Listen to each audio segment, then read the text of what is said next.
어머니, 저희가 30분 후에 다시 올게요.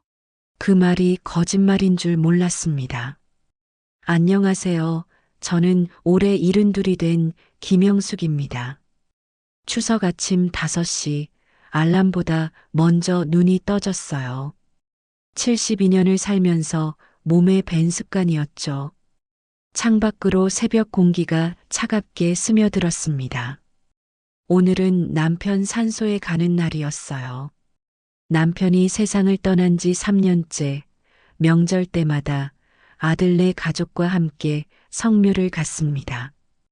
부엌으로 가서 어제 준비해둔 음식들을 확인했어요.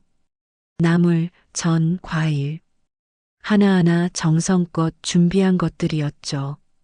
무릎이 아파서 지팡이를 짚고 다니지만 성묘 음식만큼은 직접 만들어야 한다는 게 제 고집이었습니다. 72살 주름진 손으로 음식을 담으면서 문득 며느리 은희의 얼굴이 떠올랐어요. 20년을 함께 살았는데 요즘 들어 뭔가 달라진 느낌이었죠. 설명하기 어려운 미묘한 변화였습니다. 예전엔 어머니, 제가 할게요라며 저를 잘 챙겨주던 며느리였는데 최근 몇 달은 제게 말을 아꼈어요. 오전 8시쯤 아들 태준이에게서 전화가 왔습니다.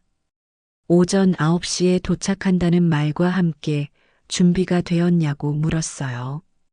이미 다 준비되어 있었죠. 조심히 오라고 말하고 전화를 끊었습니다. 거울을 봤어요.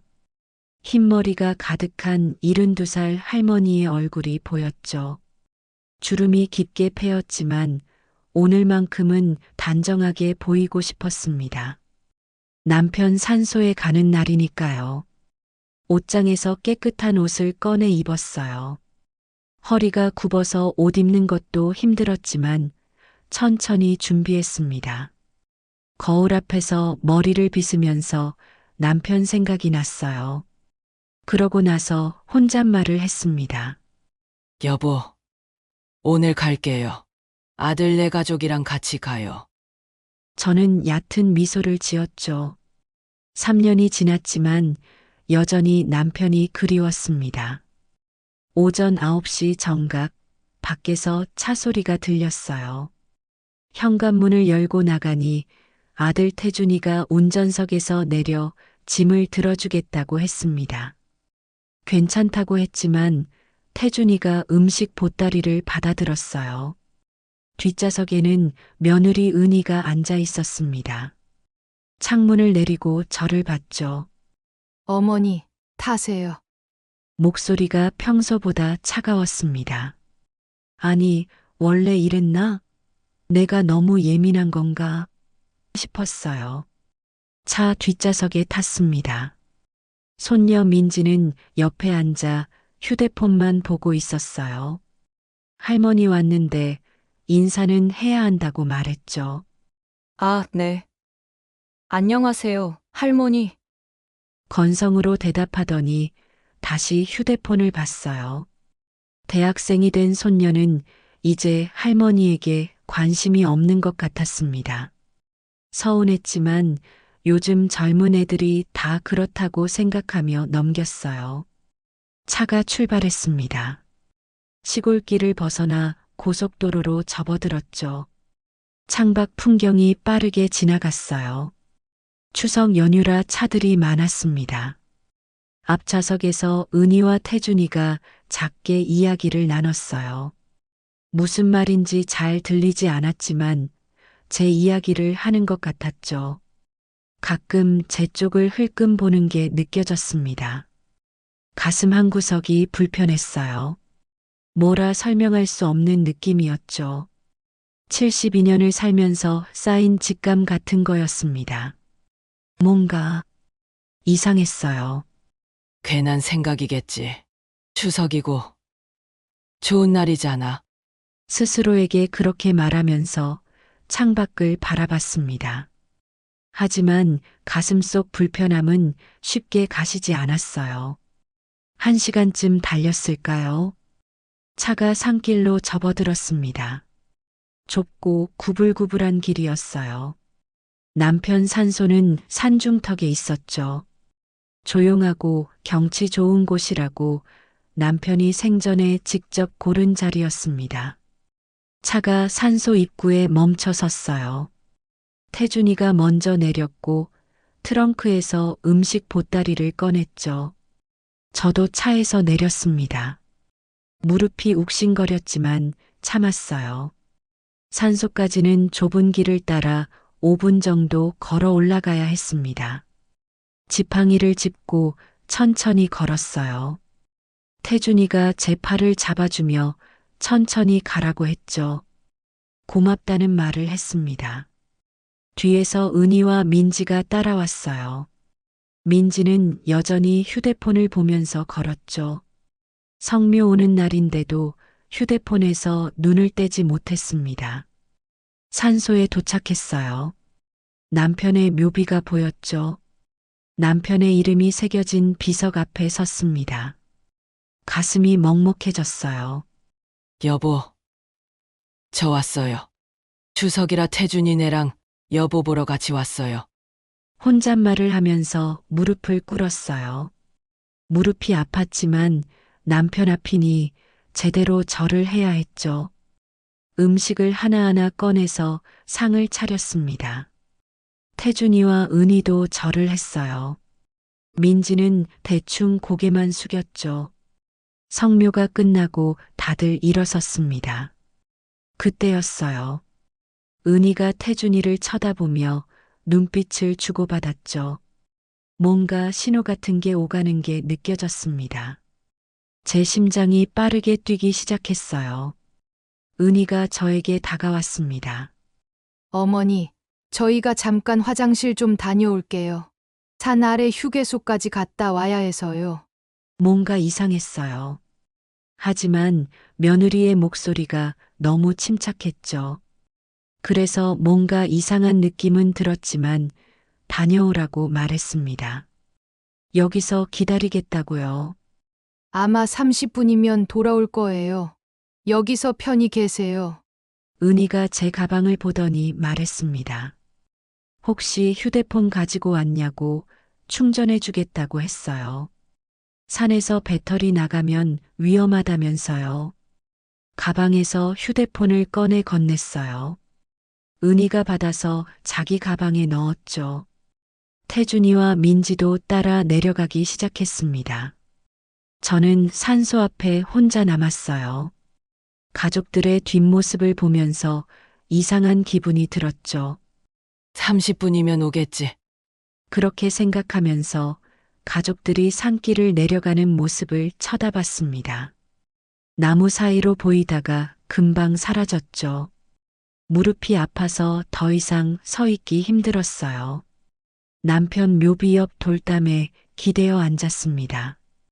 시간이 조금 지나고 산 아래에서 차가 멀어지는 소리가 났습니다. 제 귀에 그 소리가 또렷하게 들렸어요. 차가 멀어지고 나니 조용해졌습니다. 산속은 고요했어요. 바람 소리와 새 소리만 들렸죠. 산소 앞에 혼자 앉아 있으니 남편 생각이 더 많이 났습니다. 살아생전 저를 아꼈던 남편이었어요.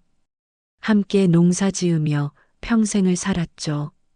여보, 아들이 효자라고 생각했는데 요즘 뭔가 이상해요. 묘비에 손을 얹으며 중얼거렸습니다. 대답은 없었지만 마음이 조금 편해지는 것 같았어요. 시간이 흘렀습니다. 30분은 지난 것 같은데 아무도 오지 않았어요. 휴대폰이 없어서 시간을 정확히 알 수 없었지만 산속에서 보이는 그림자들이 조금씩 짧아지고 있었죠. 조금 더 기다리면 오겠지. 하지만 가슴 한구석에서 불안감이 커져갔습니다. 혹시, 설마, 그럴 리가 없어. 자식이 어떻게 그럴 수가 있겠어요. 하지만 시간은 계속 흘렀고 아무도 오지 않았습니다. 돌담에 기대어 앉아 있었습니다. 무릎이 아파서 자세를 바꾸려고 했지만 쉽지 않았어요. 72살 몸은 오래 앉아있기가 힘들었죠. 산은 고요했습니다. 바람이 불 때마다 나뭇잎이 바스락거렸어요.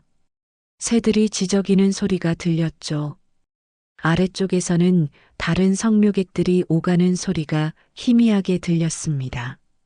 추석 명절이라 사람들이 꽤 있는 것 같았어요. 30분이면 온다고 했는데 작게 중얼거렸습니다. 시계를 보려고 손목을 봤는데 시계를 안 차고 왔다는 걸 깨달았어요. 휴대폰도 없으니 시간을 알 방법이 없었죠. 그저 해의 위치로 짐작할 뿐이었습니다. 산 아래쪽을 바라봤어요. 좁은 산길이 구불구불 이어져 있었죠. 나무들 사이로 길이 보였다 안 보였다 했습니다. 누군가 올라오면 보일 텐데 아무도 보이지 않았어요.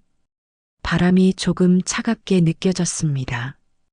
얇은 옷을 입고 나와서 팔을 비볐죠. 가디건이라도 가져올 걸 그랬나 싶었어요. 더 기다렸습니다. 근처 산소에서 성묘하는 가족들 소리가 들렸어요. 아이들 웃음소리, 어른들 이야기하는 소리. 명절이라 온 가족이 함께 온 거겠죠. 그 소리를 듣고 있자니 더 외로워졌습니다. 왜 이렇게 안 오지? 스스로에게 물었어요. 불안감이 조금씩 커져갔습니다.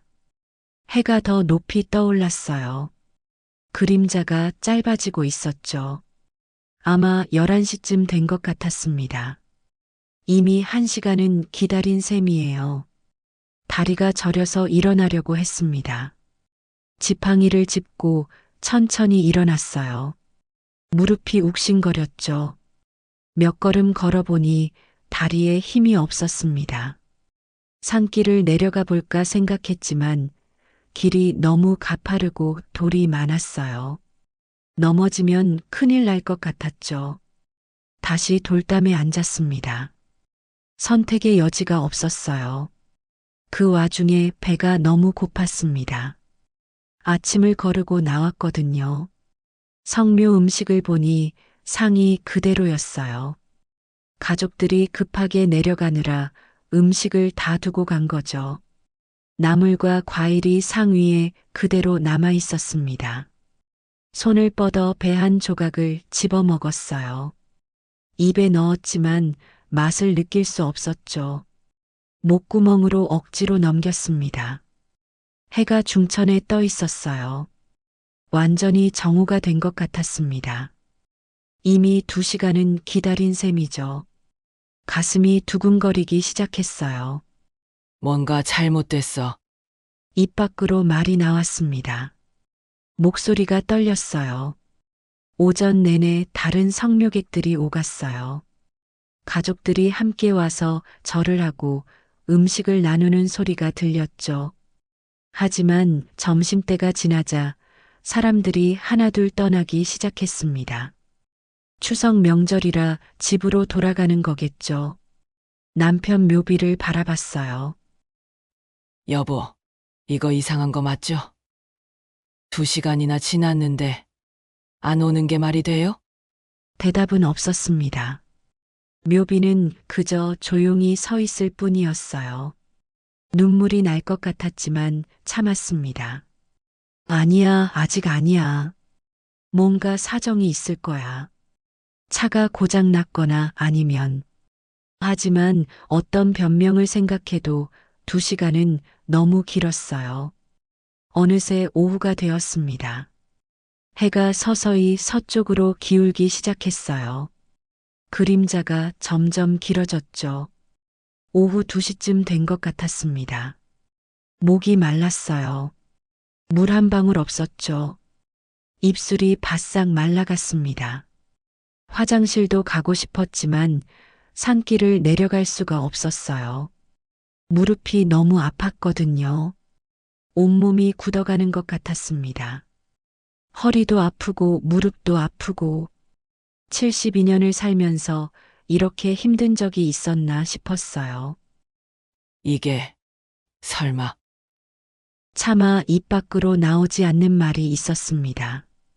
생각조차도 하고 싶지 않은 말이었어요. 산에서 사람 소리가 거의 들리지 않기 시작했어요. 성묘를 마친 사람들이 다 떠난 거죠.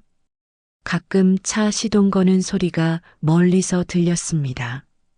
차가 멀어지는 소리도요. 점점 조용해졌어요. 아까보다 훨씬 더 고요했습니다. 나를 버린 건가? 그 말을 입 밖으로 꺼내는 순간 온몸에 소름이 돋았습니다. 72년을 살면서 이런 공포는 처음이었어요. 자식이 어떻게 어머니를 산에 버릴 수 있을까요? 말도 안 되는 일이었죠. 하지만 현실은 명백했습니다. 5시간이 넘게 지났는데 아무도 오지 않았어요. 손이 떨렸습니다. 아니요, 온몸이 떨렸어요. 무서움과 배신감, 그리고 절망이 밀려왔죠. 산은 거의 적막했습니다. 가끔 새소리만 들렸어요. 근처에 사람이 있는 것 같지 않았죠. 해가 더 기울었습니다. 산속에 있는 모든 그림자들이 길어지면서 서늘해지기 시작했어요.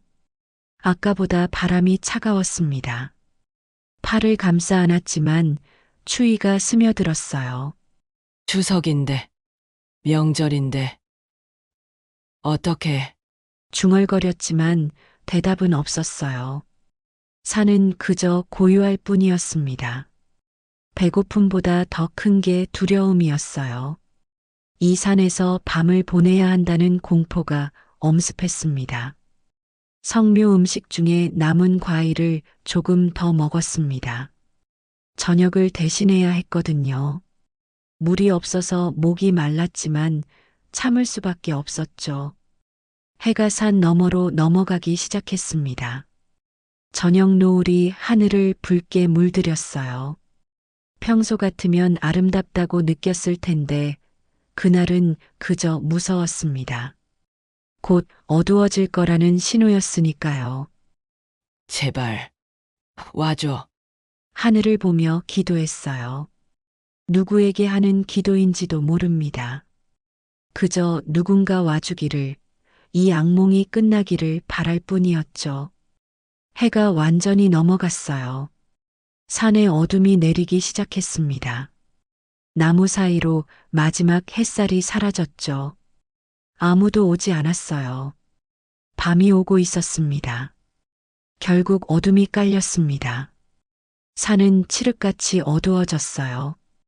오직 달빛만이 희미하게 비쳤죠. 나무들이 바람에 흔들리면서 소리를 냈습니다. 솔직히 너무 무서웠어요. 이 어두운 산 속에 혼자 있다는 것이, 그리고 지금 제가 버려진 것일지도 모른다는 그 사실이, 이 모든 것이 다 무서웠죠. 남편 묘비에 등을 기대고 앉았습니다. 돌담은 차갑고 딱딱했지만 기댈 곳은 그것뿐이었어요. 무릎에 두 손을 모으고 몸을 웅크렸죠. 정말 추웠습니다. 10월 추석이라 낮에는 따뜻했지만 밤이 되니 기온이 뚝 떨어졌어요. 산속이라 더 추웠죠. 이를 부들부들 떨면서 견뎠습니다. 여보, 너무 무서워요. 남편 묘비에 대고 작게 속삭였어요. 72년을 살면서 이렇게 무서운 밤은 처음이었습니다. 산 아래쪽에서 가끔 차 지나가는 소리가 들렸어요. 먼 곳에서 들리는 희미한 소리였죠. 다른 사람들은 따뜻한 집에서 가족과 명절을 보내고 있겠죠.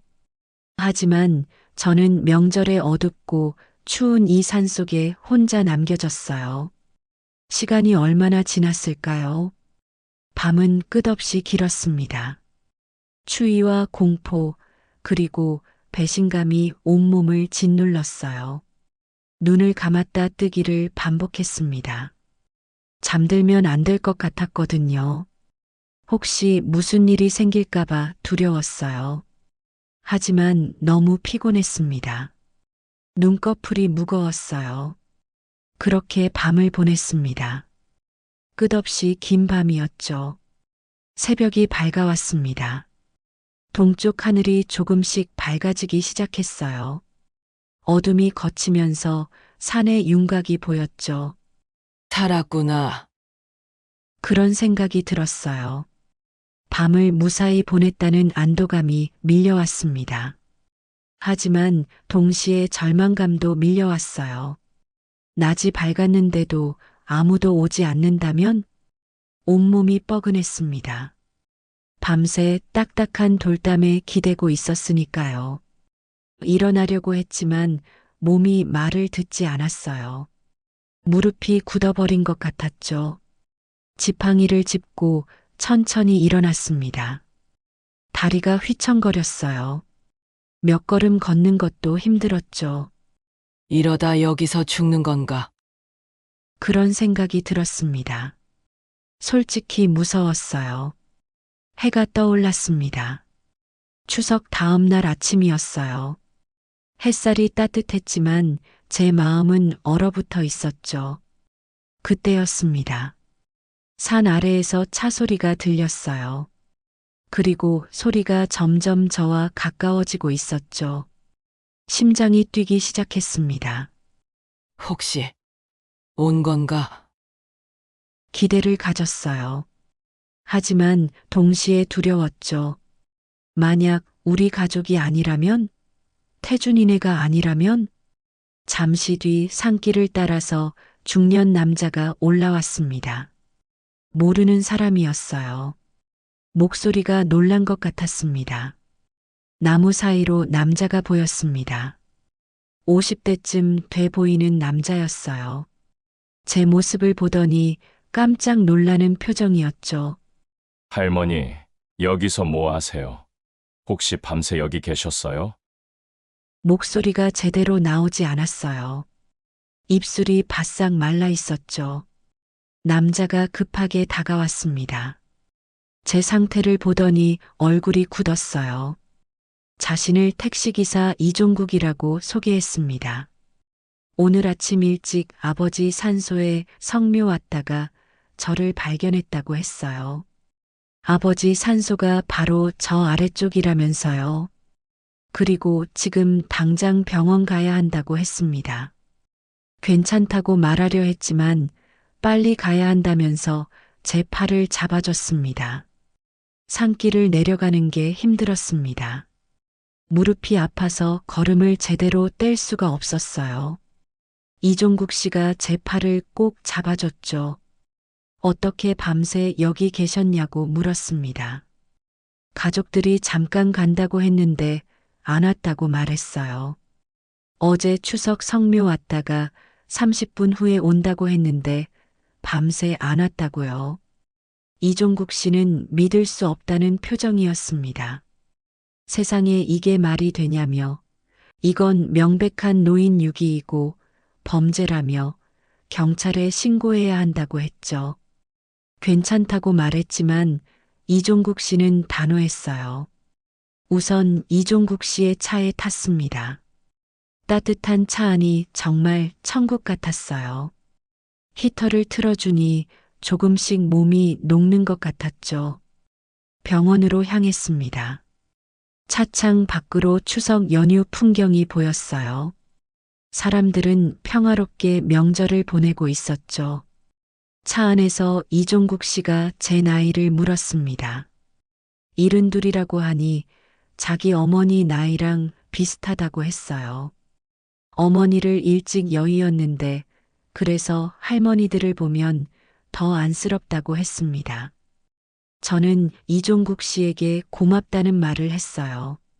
그러고 나서 눈물이 났습니다. 낯선 사람이 가족보다 오히려 더 따뜻했어요.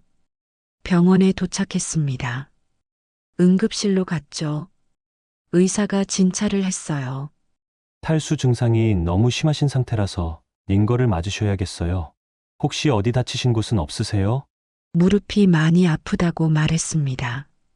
무릎 관절염이 있으시네요. 밤새 산에 계셨으면 더 악화됐을 거예요. 우선 링거를 맞았습니다. 물이 몸속으로 들어오니 조금씩 기운이 나는 것 같았어요. 이종국 씨가 옆에 앉아 기다려줬습니다. 집 주소를 아냐고 물었어요. 마을이라고 말했죠. 그럼 마을 이장님께 연락드려 보겠다고 했습니다. 마을 분들이 저를 아는 분께 연락해 주실 거라면서요. 고맙다는 말을 했습니다.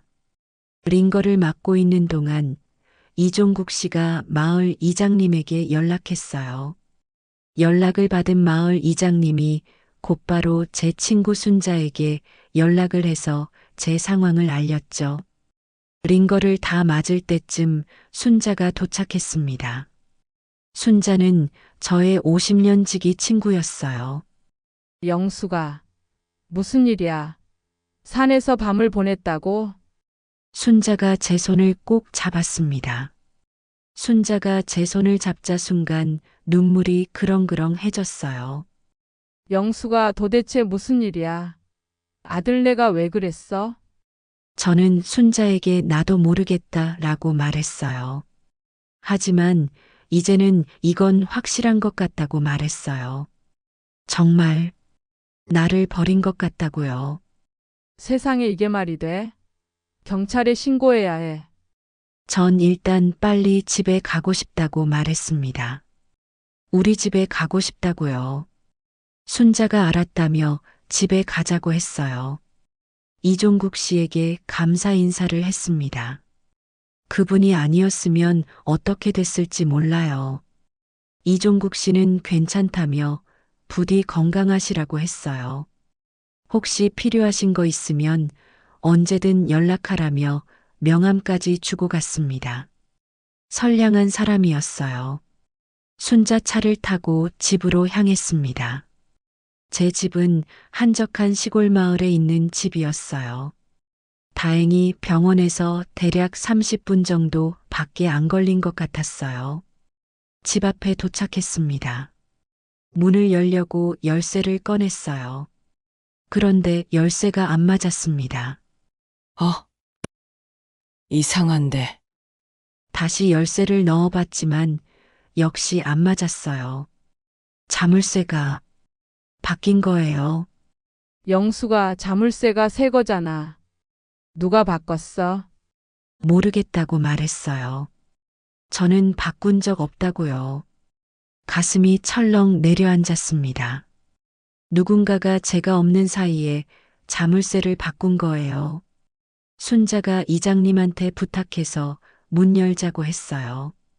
마을 이장님에게 전화를 걸어 사정을 설명했죠. 이장님이 자물쇠 공을 데리고 왔습니다. 이장님이 도대체 이게 무슨 일이냐고 하시면서 오셨어요. 이장님에게 이야기를 들어보니 그저께 며느리가 와서 자물쇠를 바꾸고 있었다고 했습니다. 그게 추석 전날이었대요. 어머니가 부탁했다고 그래서 자물쇠를 바꾸고 있는 거라고 했대요. 저는 이야기를 듣고 어이가 없어서 헛웃음을 쳤고 부탁한 적 없다고 말했어요. 이장님은 그럼 며느리가 몰래 바꾼 거냐며 이건 큰일이라고 했습니다. 드디어 자물쇠 공이 문을 열었습니다. 집 안으로 들어갔어요. 너무 피곤했습니다. 그냥 주저앉고 싶었죠. 순자가 물 좀 마시고 쉬라며 침대에 가서 누우라고 했어요. 너무 피곤했던 저는 우선 순자에게 고맙다는 말을 하고 방으로 가려는데 뭔가 이상했어요. 서랍들이 열려 있었습니다. 분명 정리해두고 갔는데 서랍이 왜 이렇게 다 열려 있어?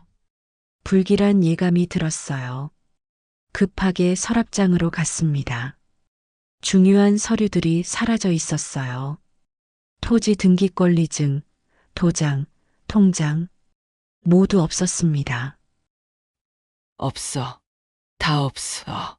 순자가 뭐가 없냐고 물었어요. 등기권리증, 도장, 통장이 다 없어졌다고 말했습니다. 뭐? 설마 며느리가 다 가져간 거야? 무릎에 힘이 풀려서 주저앉았습니다. 며느리가 저를 산에 버리고 추석 전날부터 미리 자물쇠까지 바꾸고 집에 와서 서류를 가져간 거예요. 이건 계획적이었습니다. 정말 치밀하게 준비한 거였어요. 72년을 살면서 이런 배신은 처음이었습니다. 배신감에 서랍장 앞에 주저앉아 있었습니다. 마치 사시나무 떨듯이 손이 떨렸어요. 순자가 제 어깨를 감싸 안았습니다. 일단 진정하고 경찰에 신고해야 한다고 했죠. 경찰에 신고하면 아들과 며느리가 어떻게 될까 걱정됐어요. 하지만 순자는 이건 범죄라며 반드시 신고해야 한다고 단호하게 말했습니다. 순자가 경찰서에 전화를 걸었어요. 떨고 있는 저를 대신해서 순자가 상황을 설명했죠. 시어머니를 산에 버리고 집에 와서 서류를 훔쳐갔다고 노인 6이랑 절도라고 말했습니다. 전화기 너머로 경찰관 목소리가 들렸습니다. 한참 통화를 하더니 순자의 얼굴이 굳었어요. 전화를 끊고 말했습니다. 경찰이 그러는데 가족 간 일은 민사라서 형사고소가 어렵대요. 며느리가 서류 가져간 걸 입증할 증거가 명확해야 한답니다. 고소장을 작성해서 정식으로 접수하래요.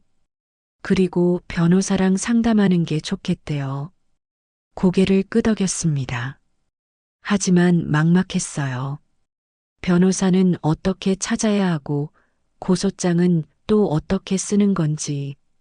순자가 일단 오늘은 쉬라고 했어요. 어제 오늘 정말 많이 힘들었을 것 같다면서요. 그러고 나서 푹 쉬고 일어나 내일 같이 법률구조공단을 가자고 했습니다. 거기서 무료 상담을 받을 수 있다고 하더라고요. 고맙다고 말했어요. 당연한 거지. 50년 친구가 뭐하러 있겠어. 오늘은 내가 여기서 같이 자줄게. 그날 밤 순자가 옆에서 같이 잠을 잤습니다. 하지만 잠이 오지 않았습니다. 눈을 감으면 산속의 어둠이 보였고 며느리의 얼굴이 떠올랐죠. 다음 날 아침이었습니다. 순자가 아침을 차려줬어요. 입맛이 없었지만 억지로 조금이라도 먹었죠. 순자는 며느리가 뭘 하려는지 알아보러 마을 사람들한테 물어보고 오겠다고 했습니다. 순자가 나간 후 혼자 집에 남았습니다. 불안했어요. 창밖을 보면서 기다렸죠. 1시간쯤 지났을까요? 순자가 돌아왔어요. 표정이 심각했습니다. 영수가 큰일이야. 며느리가 추석 전날 마을 부동산에 들렀었대. 내가 부동산 사장한테 물어봤어. 사장이 그러는데 며느리가 네 땅 시세 물어봤대. 그래서 사장이 요즘 개발 예정지로 지정되어서 5억 정도 받으실 수 있다라고 했대. 5억이라고. 가슴이 철렁 내려앉았습니다. 그 땅은 남편이 30년 전에 산 거였어요. 당시에는 싸구려 농지였죠. 개발 예정지로 지정됐다는 건 몰랐습니다. 그렇게 비싸졌다니. 그런데 며느리가 어머니가 연세가 많으셔서 대리로 처리하려고 한다라고 했대. 사장이 그래도 본인 확인이 필요하다라고 하니까. 며느리가 바로 서류 다 가지고 있으니 알아서 할게요 라고 했대. 부동산 사장이 이상하다고 생각했다더라고. 그럼 땅을 팔려고 한 거구나. 순자가 그렇다며 저를 산에 버리고 서류 가져가고 땅 팔아서 돈 챙기려는 거라고 했어요. 온몸에 소름이 돋았습니다. 이건 정말 계획적이었어요. 며느리가 저 몰래 치밀하게 준비한 거였죠. 부동산 사장이 증언해 줄 수 있대. 며느리가 네 땅 팔려고 했다고. 고맙다고 말했어요. 정말 고맙다고요. 순자가 그런데 아들은 알고 있었을까? 혹시 며느리 혼자 한 일일 수도 있다고 말했어요. 마지막 희망 같은 거였어요. 아들만큼은 저를 사랑한다고 믿고 싶었죠. 마지막 희망으로 제 아들은 한번 믿어보고 아들한테 전화해봐도 되는 걸까요? 순자가 제 휴대폰은 며느리가 가져갔으니 자기 휴대폰으로 해보라고 했어요. 순자가 자기 휴대폰을 꺼냈어요. 저는 순자 휴대폰에 아들 번호를 눌렀죠. 순자가 스피커폰으로 틀어줬습니다. 신호가 갔습니다. 제 심장은 마치 터질 것만 같았어요. 그러나 한참을 기다렸지만 아들이 전화를 받지 않았어요. 다시 걸었죠. 이번에는 받았습니다. 여보세요? 태준아. 엄마야. 전화기 너머로 침묵이 흘렀어요. 아들이 당황하는 게 느껴졌죠. 어머니. 어떻게? 어떻게 살아 돌아왔냐고. 그렇게 말하고 싶은 거니? 아니, 그게 아니라. 어머니, 괜찮으세요? 괜찮냐고. 혼자 산에서 죽다 살아났지. 30분 후에 온다며. 왜 안 왔어? 나 죽으라고 버린 거지. 어머니, 그게 저희가 이번 일, 며느리 혼자 한 일이야? 너는 정말 몰랐어? 긴 침묵이 흘렀습니다. 그 침묵이 모든 걸 말해주고 있었어요. 어머니, 죄송합니다. 그 말에 모든 게 무너졌어요. 아들도 알고 있었던 거예요. 저의 마지막 희망이 산산조각 났습니다. 어떻게 그럴 수가 있니? 어머니, 저희도 빚이 너무 많았어요. 민지 대학 등록금도 못 내고 그래서 엄마를 죽이려고 했어? 죽이려고 한 건 아니에요. 그냥 잠깐. 잠깐. 산에 하룻밤 버려두는 게 잠깐이야. 어머니, 땅 팔아서 돈 챙기려고 했지. 며느리가 부동산 갔던 거 다 알아. 어머니, 뒤에서 며느리 목소리가 들렸어요. 여보, 전화 끊어요. 어머니가 알아버렸잖아요. 어머니, 제발. 나 죽으면 5억 땅 팔아서 빚 갚고 편하게 살려고 했지. 너희 엄마가 그렇게 쉽게 죽을 것 같아. 전화가 끊어졌습니다. 순자가 제 어깨를 감싸 안았습니다. 그냥 울라고 자기 앞에서 굳이 눈물을 참지 말라고 했어요. 결국 꾹꾹 참던 눈물이 쏟아졌습니다. 마지막 희망이었던 아들까지 저를 버렸어요. 제 배에 품고 있다가 낳고 누구보다 잘 자랄 수 있게 남편과 열심히 키운 아들이 저를 버렸어요. 한참을 울었습니다. 72년 인생에서 가장 슬픈 날이었어요. 눈물이 마르자 다른 감정이 올라왔습니다. 바로 분노였어요. 저의 모습을 본 순자가 마음을 추스르고 나면 얼른 법률구조공단에 가자고 말했습니다. 그리고 변호사 만나서 고소하라고 말했어요. 그래. 그래야지. 이대로 당할 수는 없어. 가방을 챙겼습니다. 서류는 없었지만 부동산 사장 증언이 있었어요. 순자가 그런데 제 재산은 어떻게 할 거냐고 물었어요. 정말 저 사람들한테 물려줄 거냐고요. 아니라고 말했습니다. 절대 안 준다고, 나를 죽이려고 한 사람들한테 내 재산을 줄 수는 없다고요. 순자가 그럼 어떻게 할 거냐고 물었습니다. 잠시 생각했습니다. 그리고 문득 떠오르는 게 있었어요. 순자가 원장으로 있는 보육원이 떠올랐습니다. 제가 꾸준히 봉사활동하고 있는 곳이었죠. 순자에게 보육원 이야기를 꺼냈습니다. 내 보육원? 그 아이들은 저에게 항상 고맙다고 했었죠. 아이들은 항상 저를 진심으로 좋아해 주었고 보육원에 갈 때마다 반갑게 맞이해 주었죠. 영수가 설마 제 재산을 그 아이들한테 주고 싶다고 말했어요. 순자가 제 손을 꼭 잡았습니다. 정말 그렇게 할 거냐고 물었어요. 그게 맞는 것 같다고 말했습니다. 변호사 만나서 유언장도 쓸 거라고요. 집을 나서면서 결심했습니다. 내 재산은 절대 저 사람들한테 안 줘. 절대로. 72년을 살면서 처음으로 제 인생을 제가 지키기로 결심한 순간이었습니다. 추석이 지나고 사흘째 되는 날이었습니다. 순자 차를 타고 법률구조공단으로 향했습니다. 가는 내내 창밖만 바라봤어요. 마음이 무거웠죠. 72년을 살면서 변호사를 만나러 가는 날이 올 줄은 몰랐습니다. 법률구조공단 건물 앞에 도착했어요. 깨끗한 건물이었죠. 안으로 들어갔습니다. 접수대에서 상담 신청을 했어요. 30분쯤 기다리니 변호사 상담실로 안내받았죠. 젊은 여자 변호사였습니다. 30대 후반쯤 돼 보였어요. 김지연 변호사라고 자신을 소개했습니다. 어떤 일로 왔냐고 물었죠. 말문이 막혔어요. 어디서부터 설명해야 할지 몰랐죠. 순자가 대신 설명했습니다.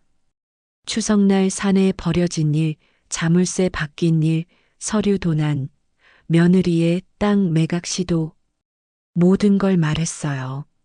변호사가 심각한 표정으로 듣고 있었습니다. 할머니, 정말 힘드셨겠어요. 이건 명백한 노인 유기이고 절도죄에 해당합니다. 고소할 수 있냐고 물었어요. 네, 가능합니다. 다만 입증이 필요해요. 산에 버려진 건 병원 기록이 있고 택시기사 증언도 있으니 입증 가능합니다. 서류 절도도 자물쇠 교체한 증인이 있다면 가능하고요. 순자가 이장님이랑 부동산 사장도 증언해 줄 수 있다고 말했어요. 그럼 충분합니다. 고소장 작성해 드리겠습니다. 그런데 할머니, 혹시 재산 관련해서 대비책은 생각하셨나요? 대비책이요? 변호사가 잠시 망설이더니 설명했어요. 며느리가 등기권리증과 도장을 가지고 있으면 위조로 명의 이전을 시도할 수 있어요. 물론 본인 서명과 인감증명이 필요하긴 하지만 최근엔 위조 범죄도 많거든요. 그럼 어떻게 해야 하냐고 물었습니다. 일단 며느리가 가져간 등기권리증의 효력을 정지시켜야 해요. 법원에 신청하면 그 권리증으로는 명예 이전을 못하게 막을 수 있습니다. 경찰 고소장 접수하시면 그걸로 신청할 수 있어요. 그리고 새로 등기권리증을 재발급받으셔야 하는데 이게 2주 정도 걸립니다. 2주나 걸린다고요? 변호사가 도장도 새로 만들어야 하고 그 후에 증여계약 공증하고 등기 이전하면 1달 정도 걸릴 거라고 했어요. 빨리 진행하면 3주로 단축할 수 있다더군요. 3주. 그동안 저 몰래 며느리가 또 뭔가를 하면 어떡하냐고 물었습니다. 걱정 마세요. 효력정지 신청하면 그 권리증으로는 아무것도 못합니다. 그리고 생전증여 진행 중이라는 사실도 등기부에 기록되니까 안전해요. 저는 제 재산을 보육원에 기부하고 싶다고 말했어요. 30년간 봉사한 곳인데 그 아이들한테 주고 싶다고요. 변호사가 고개를 끄덕였어요. 좋은 결정이라며 생전 증여로 진행할 거냐고 물었죠. 그게 뭐냐고 물었습니다. 살아 계실 때 재산을 미리 주는 거예요. 유언장은 돌아가신 후에 효력이 생기지만 생전 증여는 지금 바로 처리됩니다. 그럼 생전 증여로 해달라고 했어요. 변호사가 재산 목록을 알려달라고 했습니다. 시골집이 하나 있는데 1억 정도 될 것 같고 통장에 모아둔 돈이 3천만 원쯤 있다고 말했어요. 그리고 마을에 땅이 있다고요. 변호사가 그 땅 시세가 얼마나 되냐고 물었어요. 순자가 5억 정도 된다고 말했습니다. 그럼 집 1억, 현금 3천만 원, 땅 5억.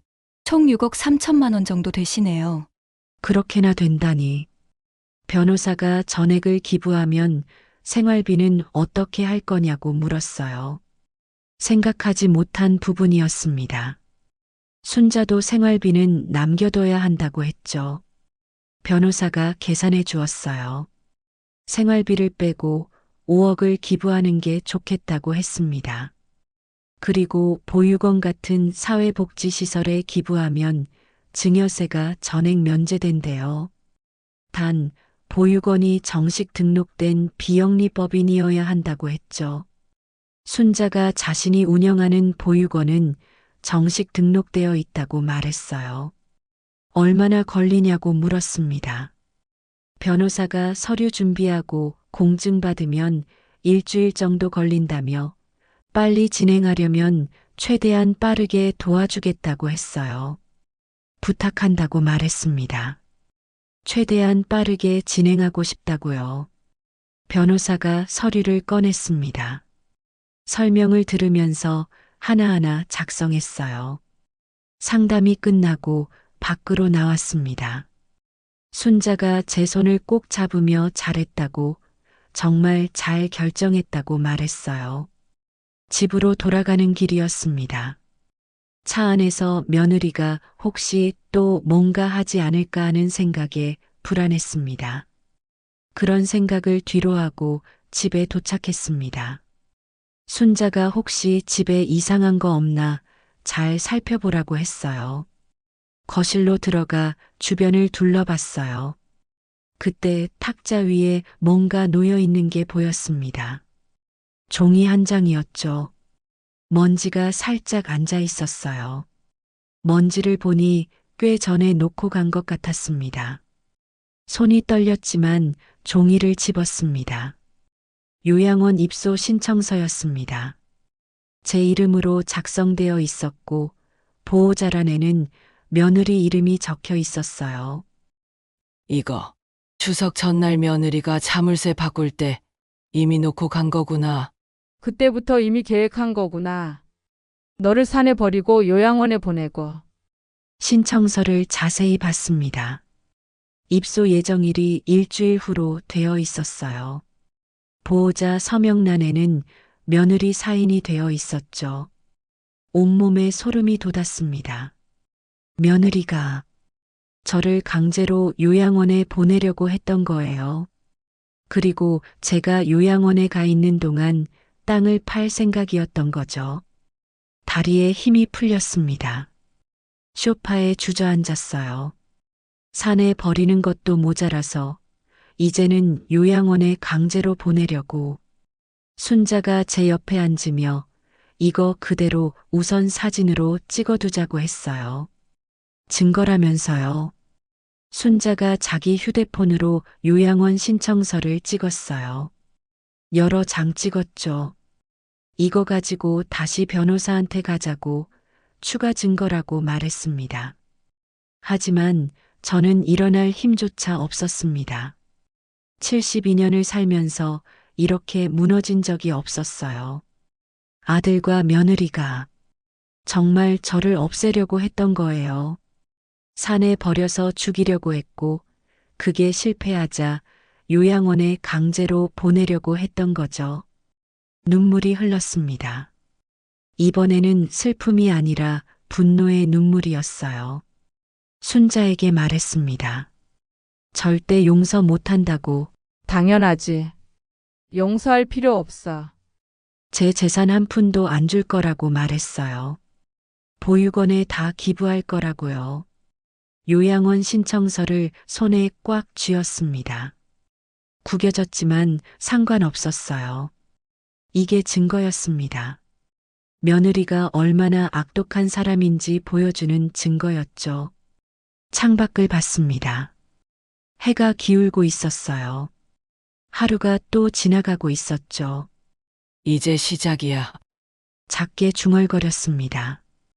며느리와 아들은 제가 무력한 할머니라고 생각했을 거예요. 순순히 당할 거라고 생각했겠죠. 하지만 틀렸습니다.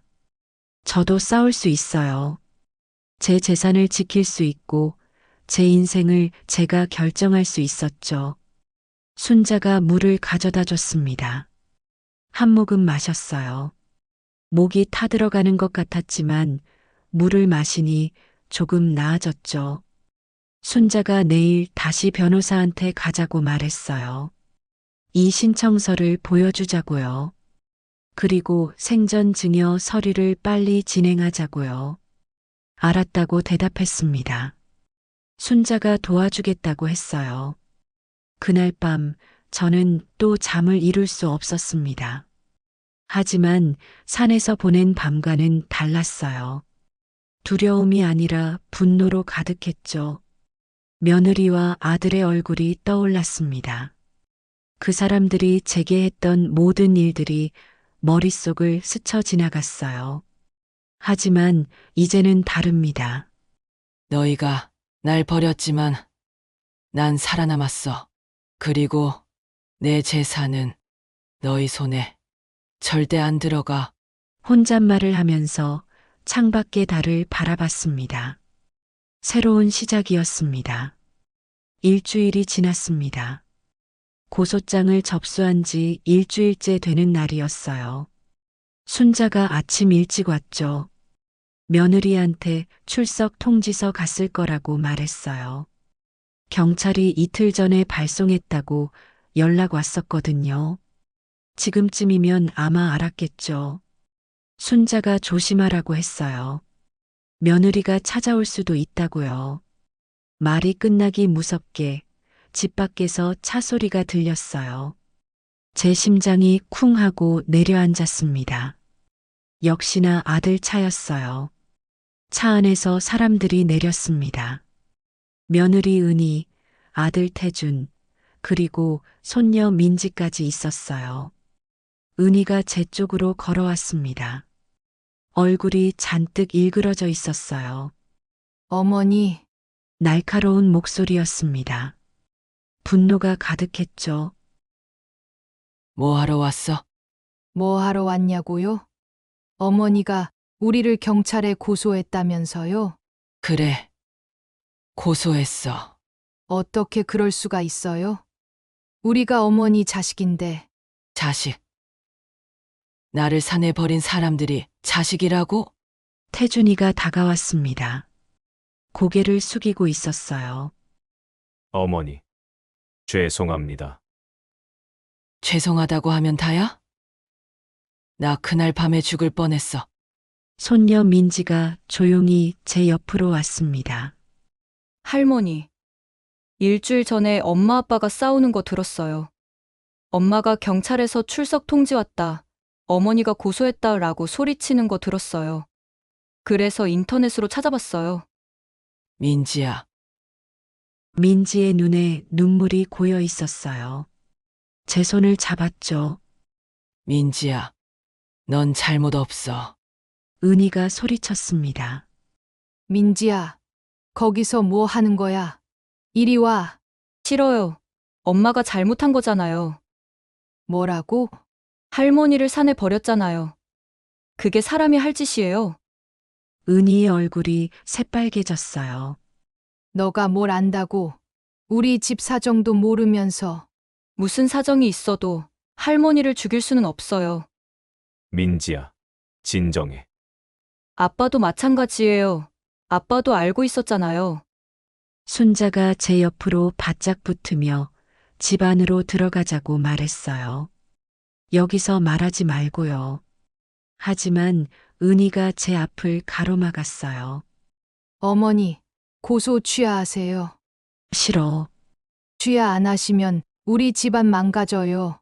남편 직장에서 잘릴 수도 있고, 전과자 되면 우리 인생 끝이에요.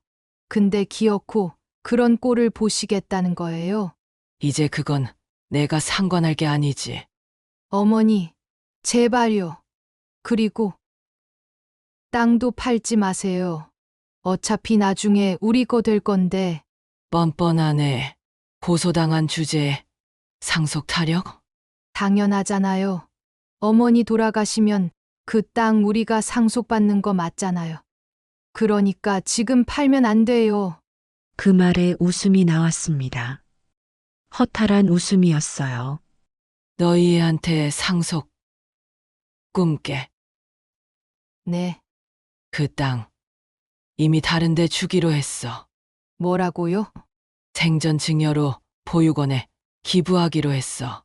집도 돈도 땅도 다 너희한테 남겨질 재산 따위 없어.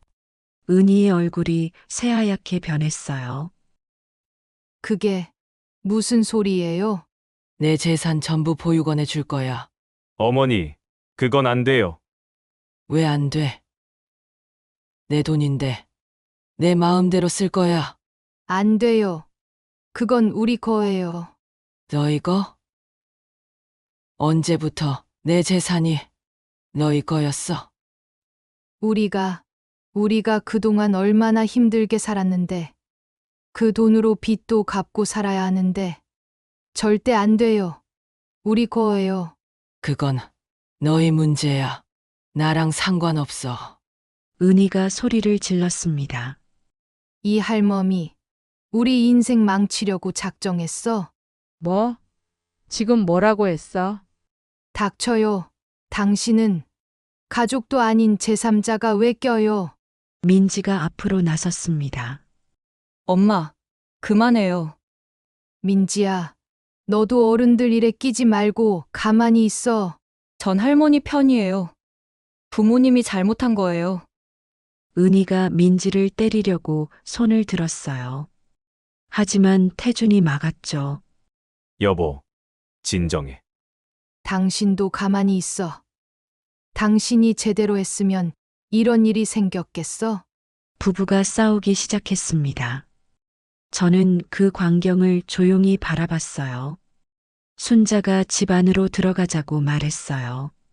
민지가 제 손을 잡아주며 자기가 모셔드리겠다고 했습니다. 싸우고 있는 부부를 제외한 세 사람만 집 안으로 들어왔죠. 문을 닫았죠. 밖에서 은희와 태준이 계속 싸우는 소리가 들렸습니다. 고함 소리, 울음소리. 민지가 제 옆에 앉았어요. 할머니, 죄송해요. 제가 진작 눈치챘어야 했는데, 민지야, 넌 잘못 없어. 정말 몰랐구나. 할머니, 저 할머니랑 같이 살아도 돼요? 저 부모님이랑 못 살겠어요. 민지야, 민지야, 넌 아직 대학생이잖아. 학비는 어떻게 하려고? 제가 알아서 할게요.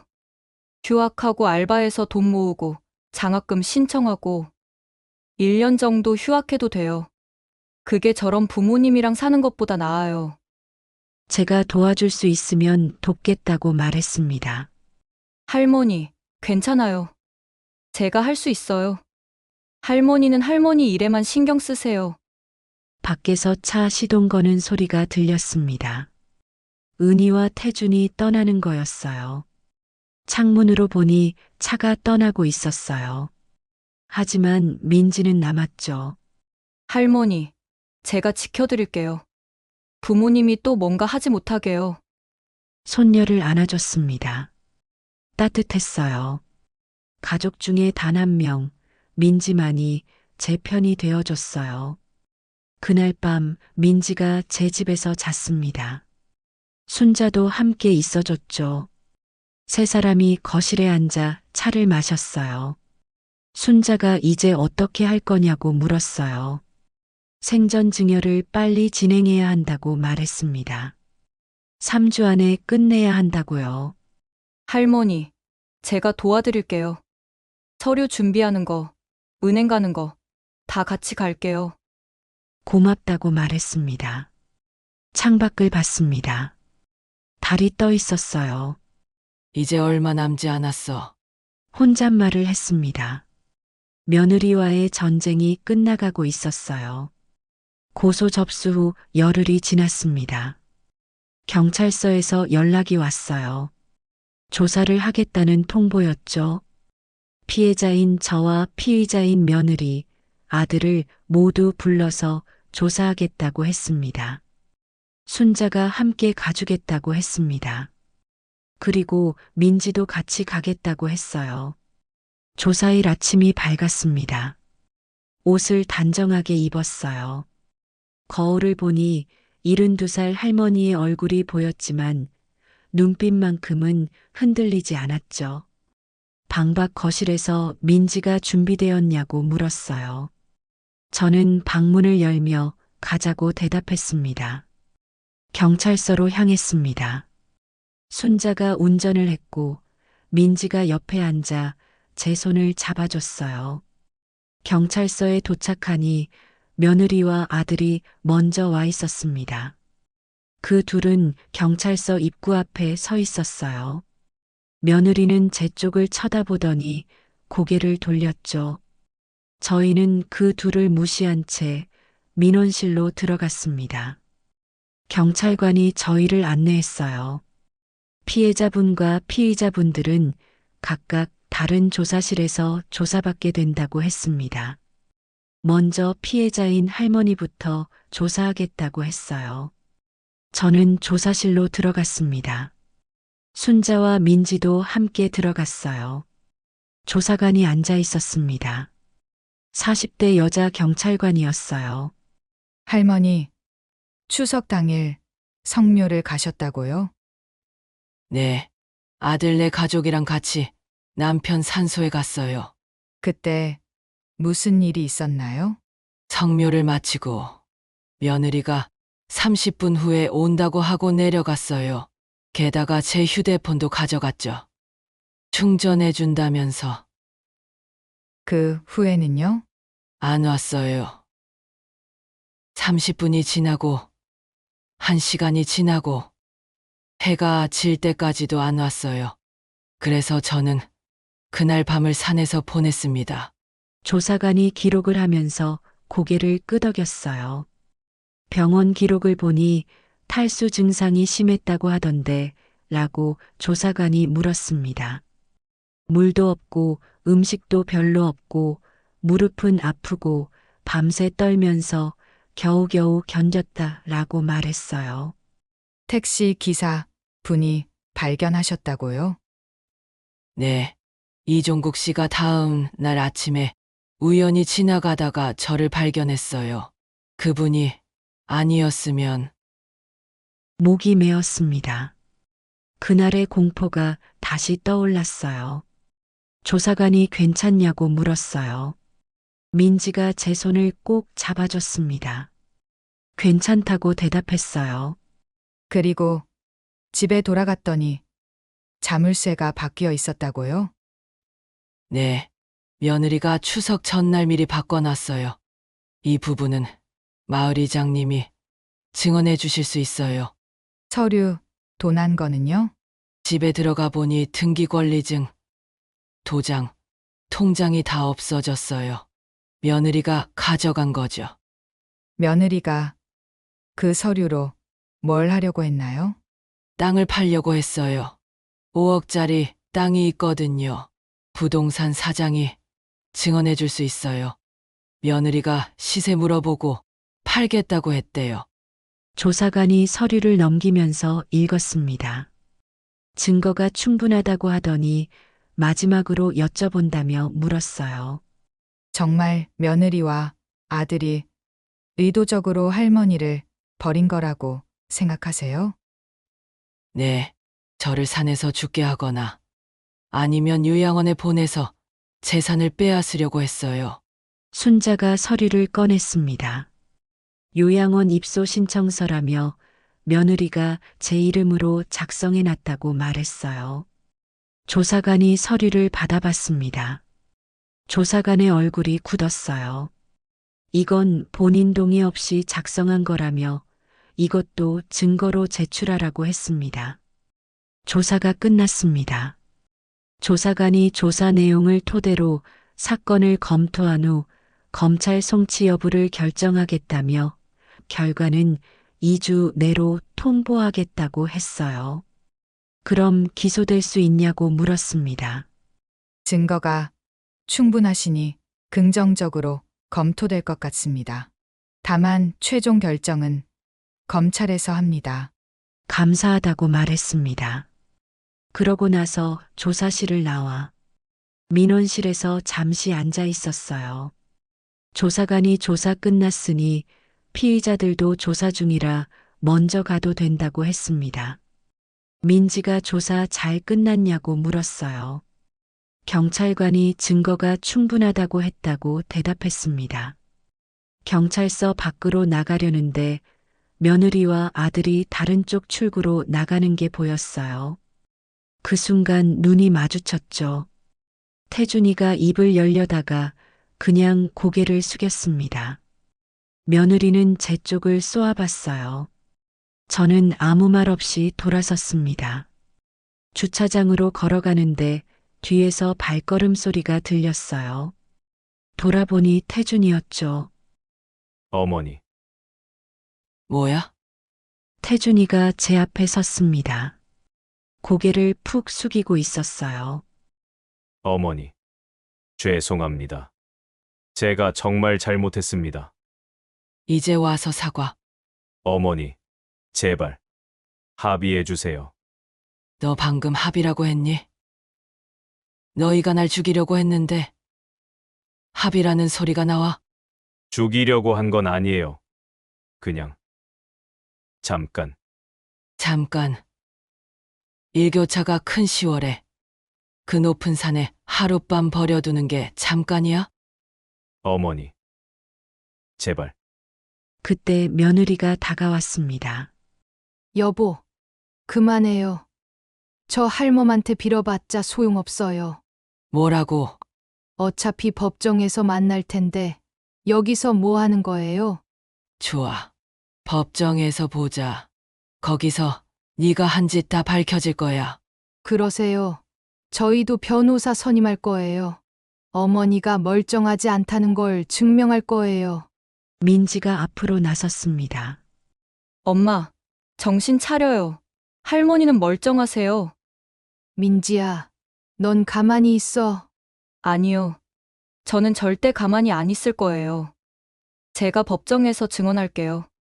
엄마가 뭘 했는지 다 말할 거예요. 은희의 얼굴이 일그러졌어요. 순자가 제 팔을 잡으며 가자고 했어요. 저런 사람들이랑 더 이상 말하지 말라고 했습니다. 태준을 보며 마지막으로 말했습니다. 태준아, 이제 너는 내 아들이 아니야. 법정에서 보자. 태준이 무릎을 꿇으려고 했지만 저는 돌아서서 걸었어요. 그리고 순자 차에 탔습니다. 순자가 시동을 걸었고 민지가 제 손을 잡아줬어요. 창밖을 보니 태준이가 주차장에 멍하니 서 있었어요. 며느리는 이미 차로 가고 있었고요. 차를 타고 집으로 향했습니다. 창밖을 보면서 생각했어요. 72년을 사는 동안 항상 가족을 위해 헌신했죠.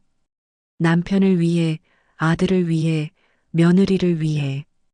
어느 순간 제 인생은 없었어요. 하지만 이제는 다릅니다. 제 인생을 제가 결정했어요. 제 재산을 제가 원하는 곳에 주기로 했죠. 햇살이 따뜻했습니다. 민지가 제 손을 잡고 있었고 순자가 옆에서 운전하고 있었어요. 이제 정말 끝이 보여. 작게 중얼거렸습니다. 싸움은 끝나가고 있었어요. 그렇게 2주가 지났습니다. 경찰서에서 연락이 왔어요. 순자 휴대폰으로 전화가 왔죠. 사건을 검찰에 송치했다고 했습니다. 노인 유기죄랑 절도죄로요. 그럼 재판을 받는 거냐고 물었어요. 순자가 검찰에서 기소하면 법정에 서게 된다고 말했습니다. 가슴이 복잡했습니다. 아들과 며느리가 법정에 서게 된다는 게 믿기지 않았어요.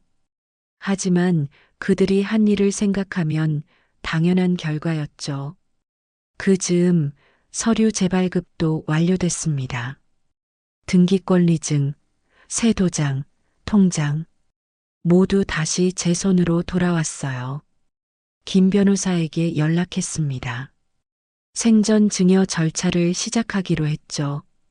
변호사 사무실에서 서류를 검토했어요. 얼마나 걸리냐고 물었습니다.